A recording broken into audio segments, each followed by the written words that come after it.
Bilang ko sa dagat na apoy, di makahinga sa init na dumadaloy. Ialay mo ang bagong pag-asa sa tulad kong nasadlak sa pagkakasala. Provincial Jail, kasaysayan sa mga tinugang ang inakabuhi, naging bahin sang Provincial Jail.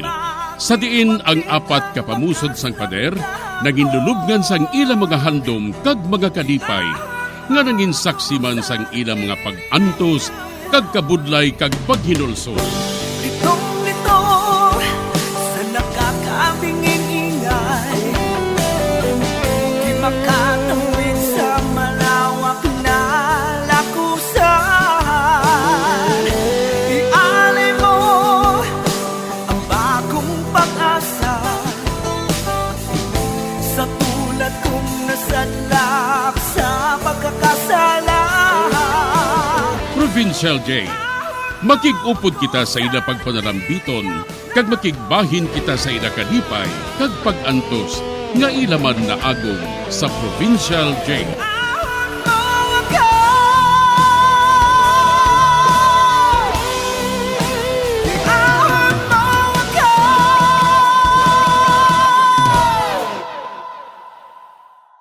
Bilang ko sa dagat na apoy, di makahinga sa init na dumadaloy. Ialay mo ang bagong pag-asa sa tulad kong nasadlak sa pagkakasala. Sa liwat maing adlaw sa inyo tanan mga palangga na mga tagparamati, sa karon nga adlaw padayuno naton ang sulat nga ginatagan naton sang kabuhi diri sa ato panatuntunan, Provincial Jail. Ahon mo ako sa nagkiliyap na apoy, na aking matikman ang tamis ng sandali. Bahin sang nagligad. Nagapalapit na si Pulis Marvin sa police station sang makita niya nga may lalaki nga nagapungko. Kag sang nakaabot siya, si Detective Lonelo Galiini. Kag may ginbalita siya sa kay Pulis Marvin bahin kay Mrs. Charming. Diri sini nga bahin, padayunon ko ang akon pagsaysay diri sa Provincial Jail.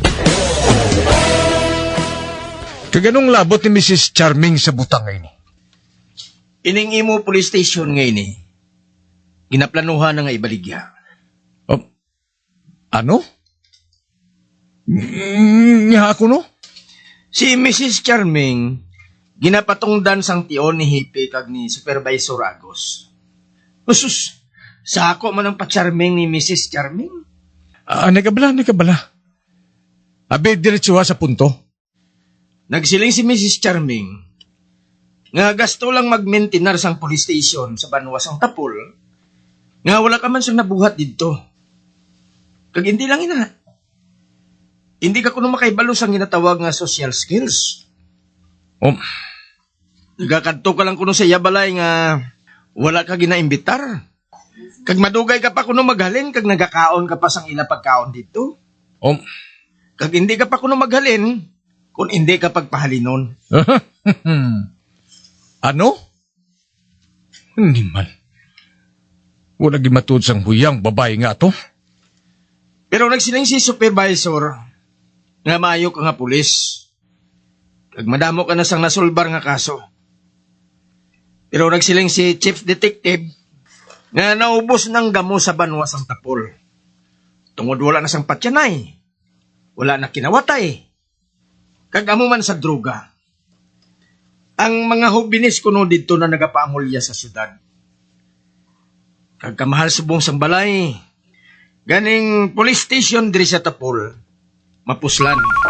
Oh, nagri ang telepono. Madali lang nga, basi may gamo. Sabton ko lang ina.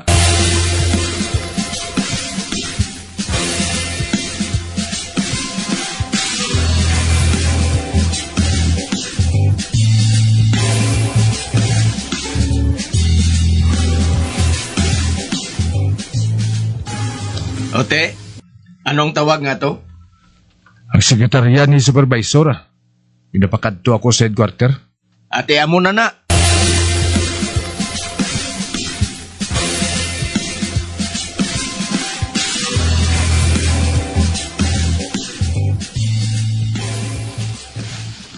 Magpumpo ka, Marvin. Oh, Nakaabot sa akong atensyon nga wala na sang trabaho diri sa banwas sang Tapol. Para sa isa ka pulis nga may abilidad pareho sa imo. May dako nga problema sa drugs diri sa syudad. Kag nagakinahanglan kita sang maayo nga mga pulis. Ang tao nga pareho sa imo, kinahanglan magkuha sang detective exam agod nga makagsaka ang imo ranggo sa CID. sir, pwede ba ako makambal? Nga hindi. Inang si Mrs. Charming, sir, butigon ina klase babae. Hindi ka magpati sa iya. Makaibalo ako maggamit sa nga akong kaugalingon nga pinsar parte dira. Apang bangod nga nahinambitan mo si Mrs. Charming, ginaabusaran mo ang iya kaayo sa imo. Sir, sa magkadto ako sa ilabalay, tungod part ina sa akong obligasyon. Sang magabot ako dito, may ginabais siyang isa ka babae. Karon, gusto pagwaon ni Mrs. Charming nga isa siya ka perfecto nga babae. Kaya gini niya ako mapatawad kay natukiban ko ang iyang malaing nga batasan. Amoy ina ang batasan sa isa ka psychopath. Pareho sa iya. Marvin, nakilala ko si Mrs. Charming. Kag makaibalo siya mag-judge sa niya karakter. Charming siya kag maluluyon. Kag hindi ka na makasalapo sang pareho sa iya nga sari isang babae sa panahon ngayon. Ate, salamat sa Diyos. Osto na ina. Hatagan ko ikaw sang anong kapulan. Hatagan ko ikaw sang imong makinanglanon sa syudad. May balay kang istaran bilang akomodasyon sa syudad. Kag hindi ako maluyag nga magdala ka sang ido kag kuring.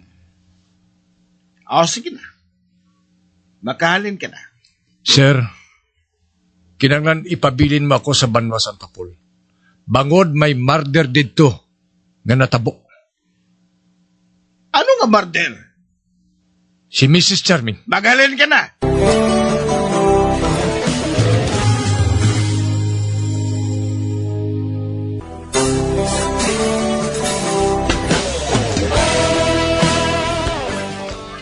Ginpatawag ni Supervisor Agos si Pulis Marvin agud nga i-relieve sa police station sang Banwa Tapol.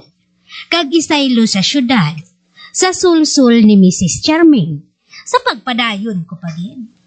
Ate? Gusto ka? Ginalitan ako ni Mrs. Charming. Natawag ko siyang psychopath.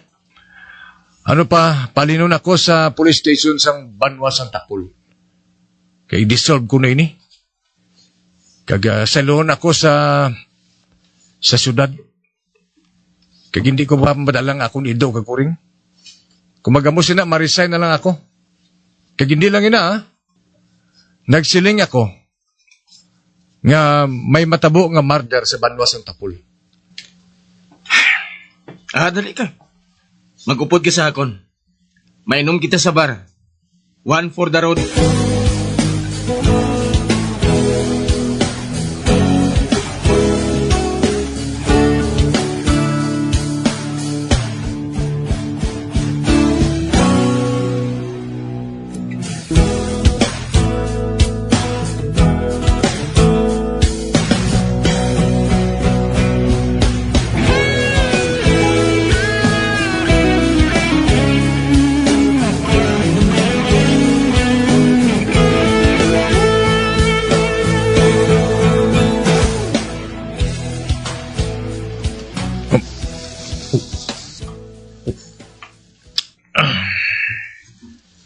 Ang bot mo silingon, nagpasugot ka sa gusto ni Supervisor Agus.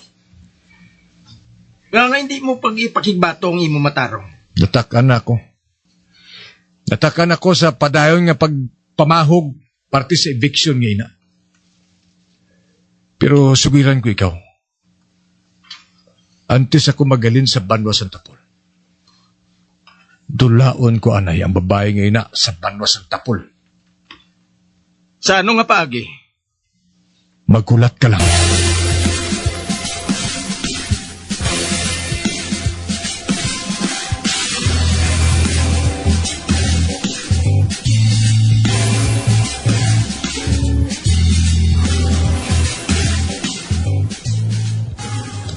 Hindi ako matulugan. Saan ako makabalos kay Mrs. Charming, ha? 6 kabulan na lang itiner ko diri sa police station ngayon. Bangod gin pakalain niya ako kay Superintendent Agos. Oh, gainitin ang ulo ko sa iya. Wala sang huyang tigulang nga to. Wala nagpataha. Apang sige lang. Hindi ako makabalos ang tamparanay sa iya. Kay kauluya man, nga ang katong ko sa tapong gulay. Basi kung gabaan pa ako. Apang kinanglan, nga makapaminsar ako sa paagi. Nga makabalos ako sa iya. Kinanglan mahimo ko na ina, sa wala pa ako makahalin diri. Kagantis matabo ina, ma-resign anay ako.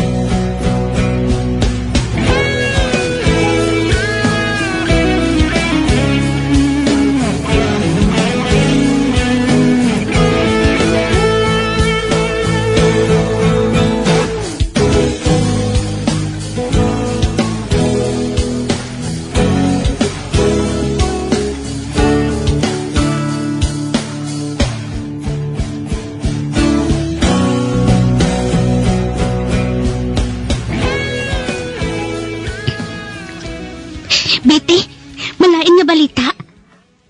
Ini ka na lang magsabat. Pamatiin na lang ako para nga makahangop ka. Nakabati ako sang balita nga si Pulis Marvin ginapahali na sa pwesto bilang lokal nga pulis diri sa Banwa Santa Pol. Hamak mo? Madulaan kita sang gwapo nga pulis diri? Bangod nga isaylo siya sa iban nga banwa? Gani, ma-resign na lang siya bilang isa ka pulis. Nakahibalo ka balakon nga, ah? May nagapakalain sa iya, Betty. Kag nakahibalo ka kung sino? Ang nagapakalain sa iya, amo si Mrs. Charming. Ang nagapakalain sa iya, amo si Mrs. Charming? Oo. Siya ang nagapakalain kay Pulis Marvin. Kag amo ina, nga mahalin siya sa pagkapulis. Hindi ko yung maluyag na mahalin diri si Pulis Marvin. Hindi siya kuno maluyag nga buhaton siya nga detektive. Agud nga magsaka ang iya ranggo. Kay man, palangga niyang mga tao diri sa Banwa Santa Pol mo. Kag amo ina, nga naluoy gid ako sa iya. Mangita ako sang pagi nga makabulig sa iya, Betty. Kinahanglan nga hindi siya makahalin diri sa Banwa Santa Pol.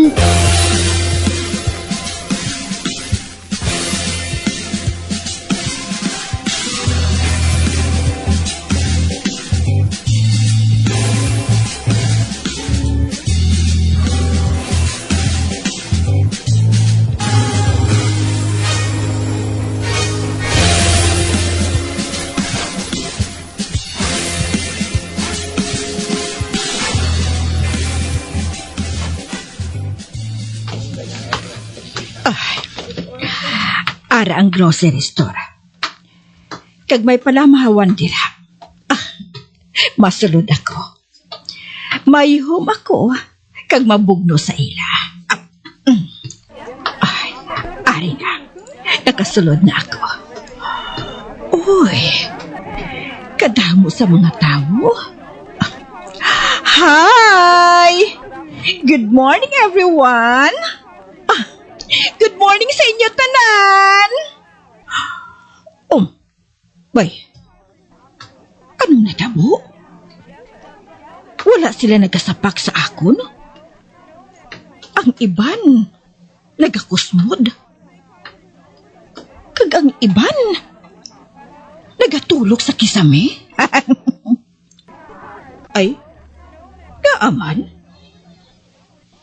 To sa nagainit ang ilaulo sa akon, haw? Manguha na lang ko gani isang balaklod ko nga grocery.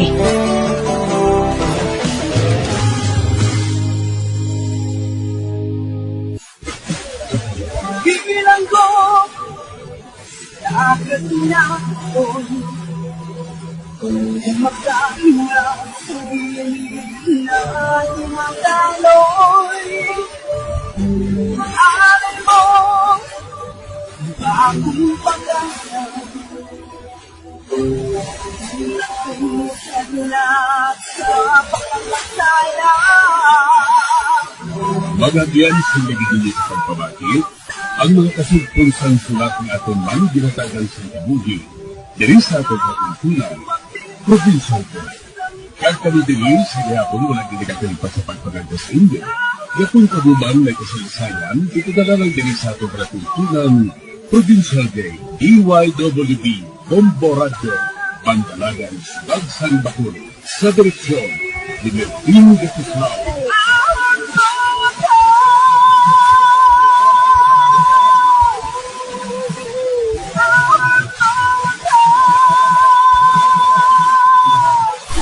Bongo Radio Philippines. Patuloy na #1 sa drama. Sa Paradyo Bongo